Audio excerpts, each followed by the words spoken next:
Sekarang, anak-anak mencoba melawan Byun hingga Yunsu akhirnya terlepas. Dengan kekuatan anak-anak, Byun pun lalu membunuh dirinya sendiri.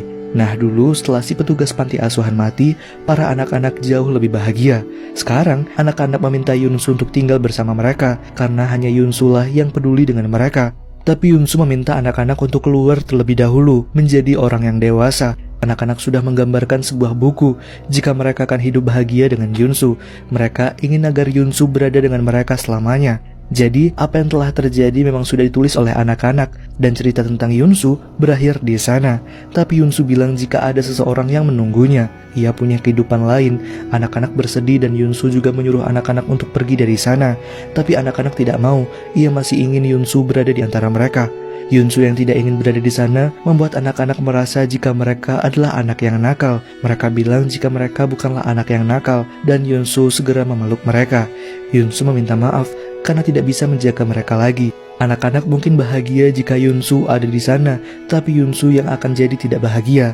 Yunsu masih memeluk Yonghee. Yonghee lalu bilang jika ia menyukai Yunsu, dan kemudian menyuruh Yunsu untuk membakar buku ceritanya. Karena itulah satu-satunya cara untuk menghapus Yunsu dari imajinasi anak-anak. Manbok mencoba menghentikan Yunsu, tapi akhirnya Yunsu berhasil membakar bukunya. Ceritanya terjebak di sana sudah usai. Anak-anak bersedih karena artinya Yunsu akan meninggalkan mereka dan tidak bisa diatur lagi. Begitupun Yunsu yang juga menangis, hingga Yunsu tidak sadarkan diri. Ketika terbangun, matanya berair dan ia berada di dalam hutan.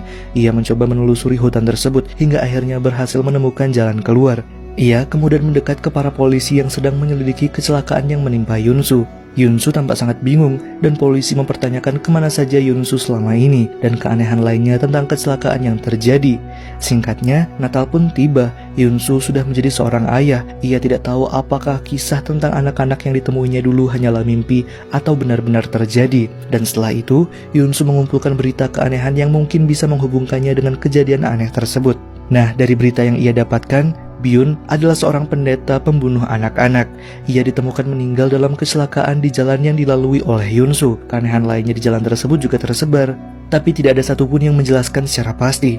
Hingga kemudian di bawah pohon Natal, Yunsu mendapatkan sebuah buku yang ketika dicek ada gambar 3 orang anak, membuat Yunsu menangis karena ia mengenali anak-anak tersebut, Manbok, Yonghee, dan juga Jongsun. Anak-anak tersebut sadar tanpa adanya orang tua pun mereka tetap menjadi keluarga yang saling melengkapi. Nah, anak-anak itu rupanya mengunjungi Yunsu dan setelah itu pergi. Dan cerita berakhir.